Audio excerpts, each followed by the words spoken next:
Hello and welcome to ET Studios Designscape Dialogues in association with ETRealty. Today we're in conversation with Amit Aurora, partner, groupDCA. He is somebody who believes in the longevity of design and can perceive shifts before they take place. Thank you so much for joining us today, Amit. Yes, my pleasure, absolutely, and thank you for having me here. Super. We're in 2024, quickly transitioning to 2025. What have been the design trends that have dominated this year so far? So, as you rightly mentioned, we believe in longevity of design, and that's basically and that purely means for us not falling into the traps of trends. Trendy things go out of trend very fast. So, keep things simple, keep things use technology, that's a part of our lives now, to the best possible, but in a very sensible way. Keep working with local crafts and materials, and keep respecting nature. All right. When it comes to local crafts and materials, have you seen any emerging patterns there? Any sort of trends in that area that you've seen? Any shift in an area?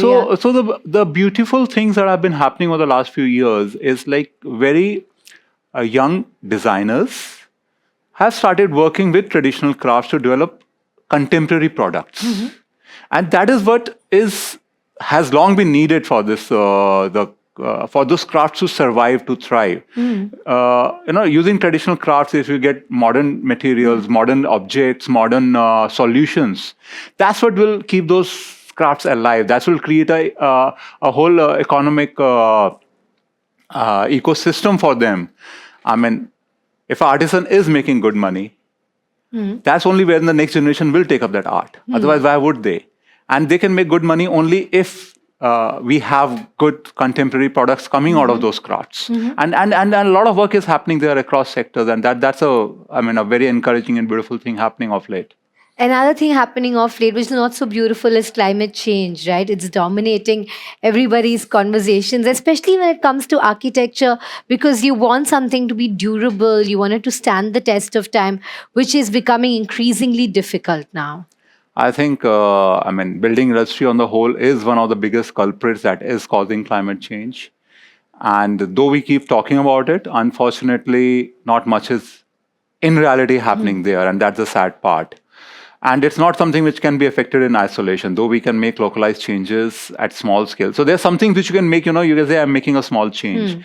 But when it comes to the harm that we are doing to environment as in a global spectrum, small changes, they do matter. I'm not saying they don't, but we really need to come together and address that issue and make very, very drastic changes and decisions in how the whole industry is working and how our lifestyles are evolving. Absolutely. Like so much is said about one tree being preserved and design happening around it, but acres are raised down. Exactly. That is such a, it's beautiful that tree has been preserved, but it's such a big sham when you see in the overall thing of things and the building materials being used. Old structures being torn down just because, the whole sense of repurposing. We can retain old structures, modify them, keep using them for long. We can really use old objects, materials, furniture. There's so much that can be reused. But alas. But, speaking of reuse now, that there's a lot of thrifting that's come into fashion. Are Indians also okay with reuse? It's just fashion. And fashion is like being pursued by...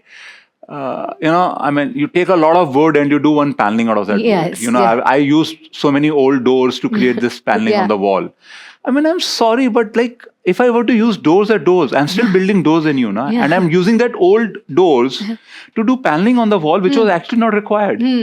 Okay, and we call that upcycling, and we become trendy, and that becomes very. I'm sorry. I get very cynical when we talk about these things, but a lot of good work is also happening. Not to undermine that, but unfortunately, they are very few and far in between.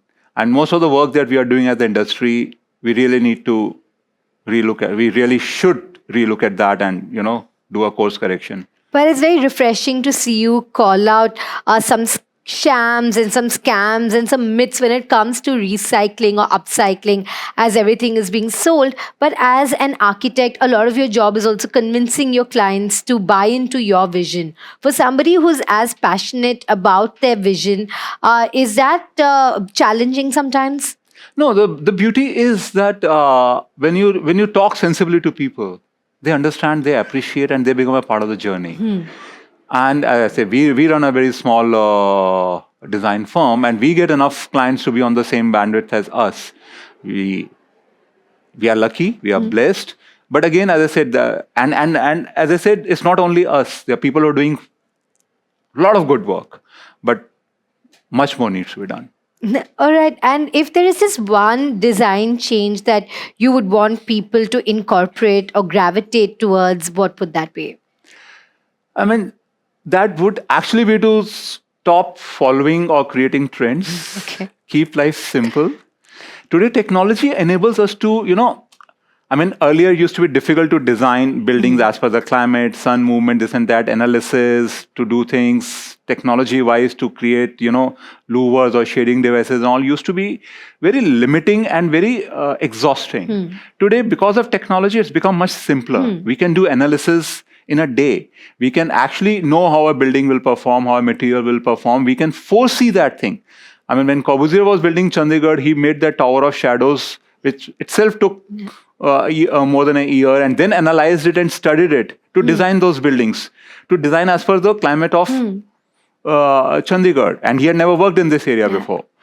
And today, to do all that is much simpler. But we look all around, we see all around, and all we are seeing are glass-clad buildings. And we call them green buildings, and we call them, that is so unfortunate. Yeah. And it's very, as I said, technology and common sense and respecting sun, wind, maximizing your daylight, maximizing your ventilations, reducing energy consumptions is much simpler today than it used to be. You're saying stick to the basics and, don't follow these trends blindly and focus on what's important, Absolutely. right? At the core of it. I mean, we need to redefine our priorities. Simple. Absolutely. That's very well put indeed. Thank you so much for joining us, Amit, at the studio and also at Designscape. It's been a pleasure speaking with you. And also thank you for watching. For more such insightful conversations, remember to stay tuned to Designscape Dialogues.